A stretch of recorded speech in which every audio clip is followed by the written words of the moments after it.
So, hello everybody, this is Bhante Joe here, and just here at Petticoat Creek Conservation Area in Pickering, and thought to record a water for the internet. So I thought that maybe could start with a little bit of meditation. So maybe could start by leaning forward a bit and arching the spine, and looking about 3 feet in front, and closing our eyes. And can focus in on the breath, can know when it's coming in, and know when it's going out. If we breathe in a long breath, can just know I'm breathing in a long breath. And if we breathe in a short breath, can just know I'm breathing in a short breath.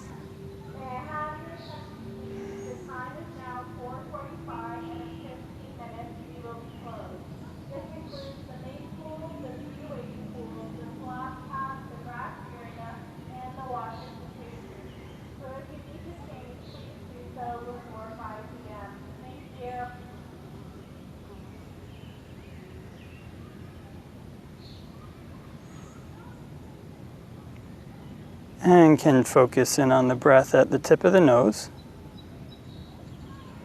And if notice any patterns of tension or tightness around the nose, around the eyes, around the lips, can let those relax.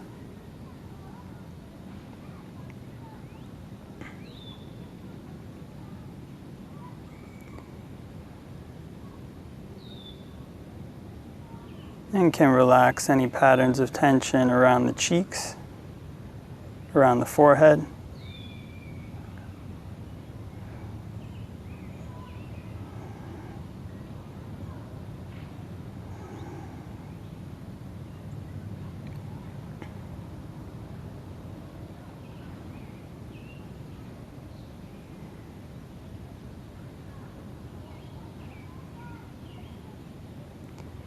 And can practice breathing in and out from this area at the tip of the nose.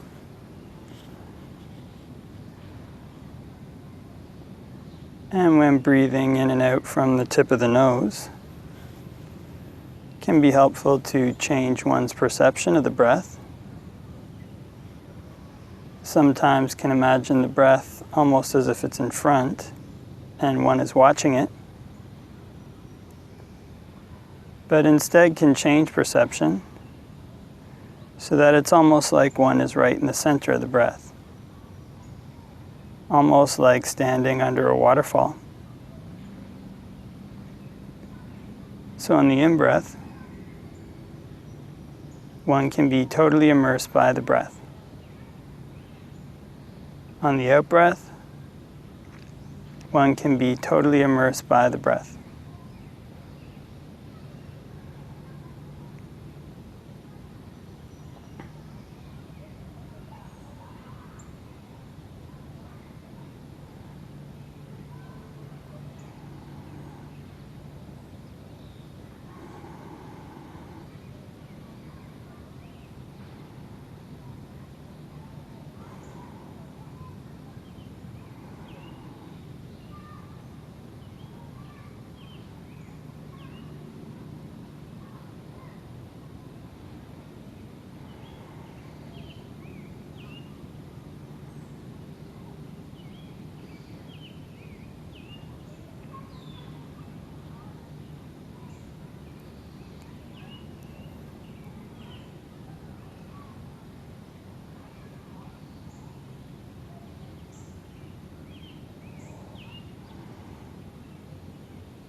And when breathing in and out, you can try to make mindfulness as continuous as possible, being aware all the way through the in-breath.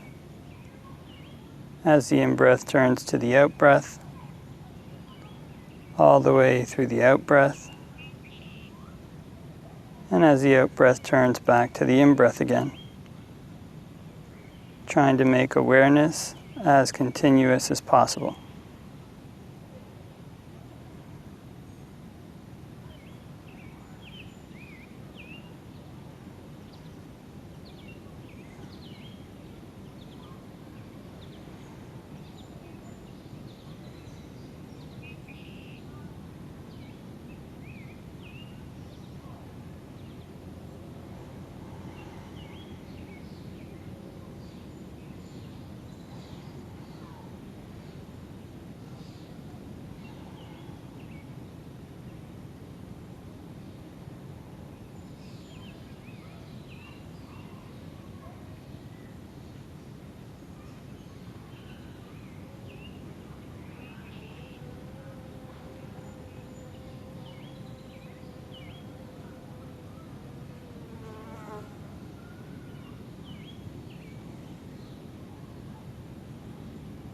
And can open our eyes and do a short Dhamma discussion for the internet.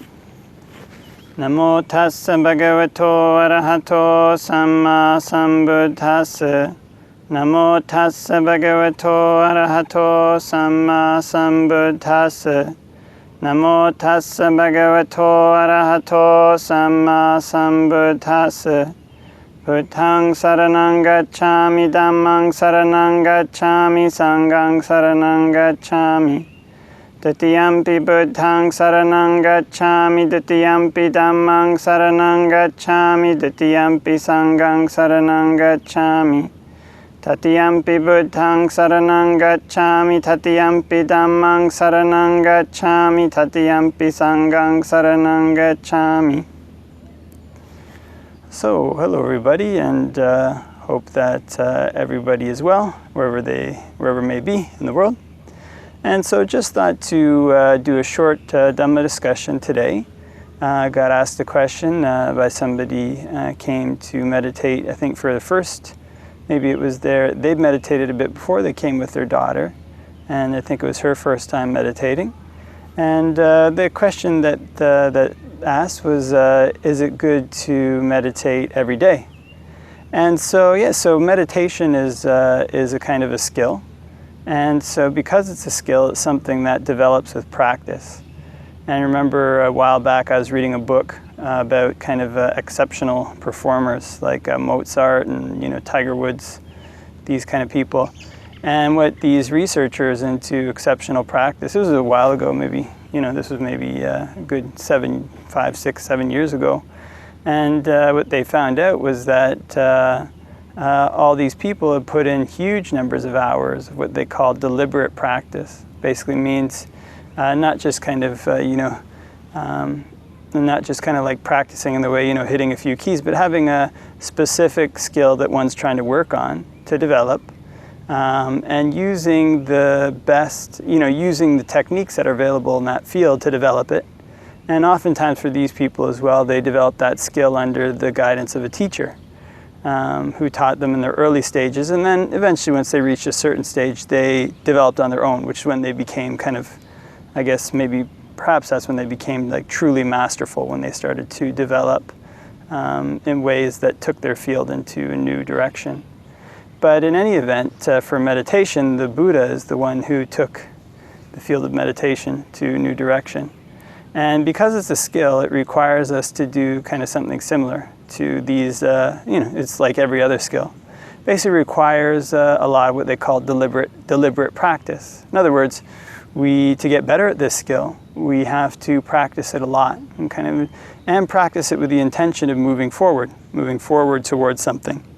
So there are these kind of landmarks or benchmarks for what we're aiming at in meditation. The most important, I guess, the most basic, but by no means the least important. Not that you really put labels on this one or that one as being more important than the other are all important, but one of the most important is, are we growing in kind of general wholesome qualities and declining in general unwholesome qualities?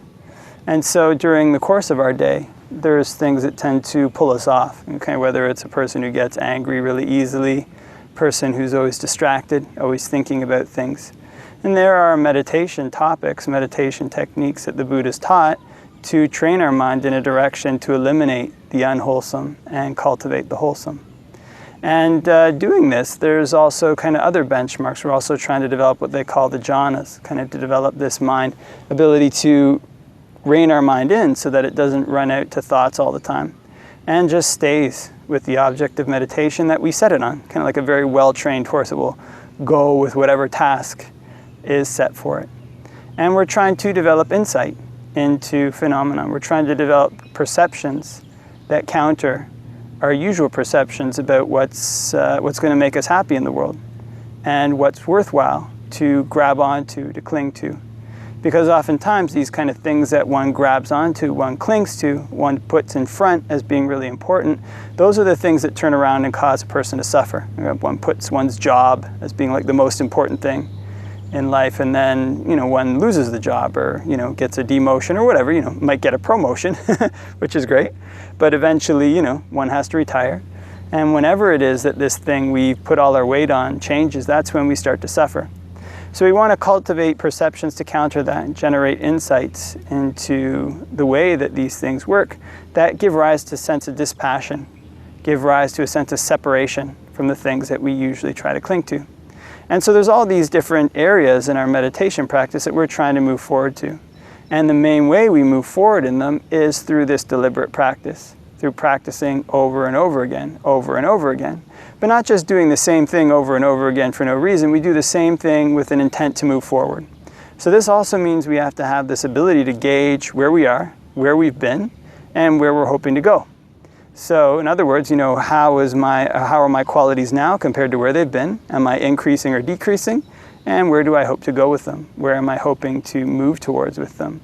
And with this in mind, one has a gauge of one's progress, whether the techniques one's using, whether the way one is practicing meditation is effective.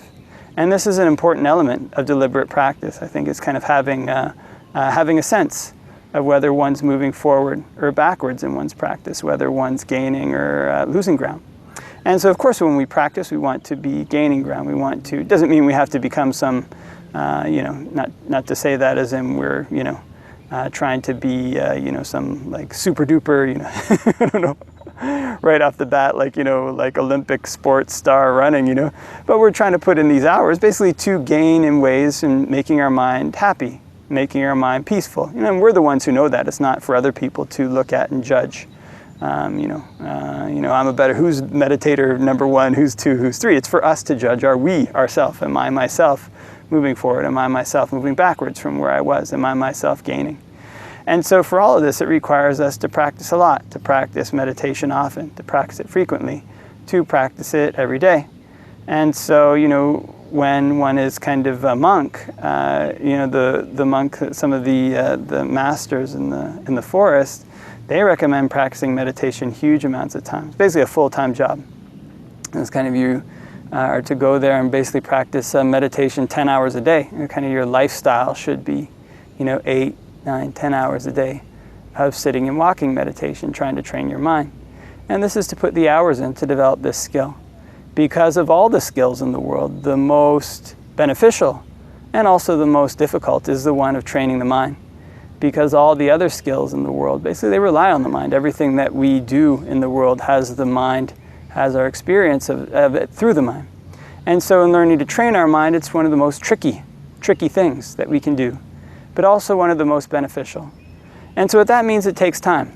It kind of takes time with this deliberate practice. It's not like pulling an all-nighter, getting in a huge cram session, okay, I'm going to develop all the skills of a meditator in the next 10 days by just putting in huge amounts of hours. It's the kind of thing that we build a lifestyle around. This deliberate practice of ours day in, day out changes the way that we live, changes the way that we think. That changes our lifestyle, and that lifestyle and the patterns of perception, the patterns of thinking that come with it, That's what gives rise to our new experience of the world. That's what gives rise to a shift in the way that we perceive, a shift in the way that we find happiness. And this is what allows us to gain in a basis that goes up and up, that makes our practice go up and up. Kind of like a ladder. You can grab one, go up, go up, go up, go up, go up, go up. And all of this is for the purpose of one day, climbing to the top, jumping off the ladder, at which point one can let go of the ladder itself. Because this deliberate practice is something that eventually even goes beyond practice itself, goes even beyond the need to put causes and conditions in place itself. It ends in something that goes beyond conditions. It ends in Nibbana. So this deliberate practice, this doing again and again, every day, being diligent and making sure that one is gauging one's progress, is something that doesn't have to be a kind of a slog or a chore. It's something that can bring a lot of joy.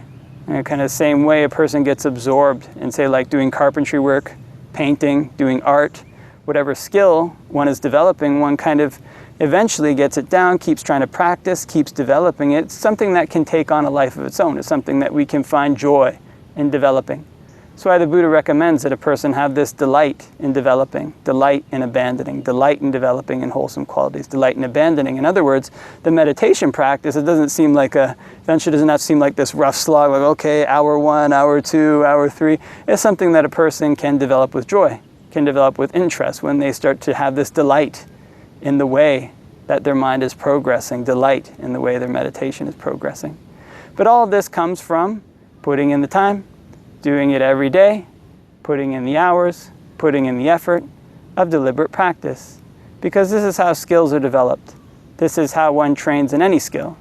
And the most worthwhile skill, the best skill, the one that brings the most, is this training of the mind. This training of the mind towards happiness now, towards gaining in wholesome qualities, eliminating unwholesome ones, and towards a deathless happiness, towards Nibbana. Okay? So leave that for reflection, and hope that everybody has a great day wherever it may be, and wishing you all the best till next time.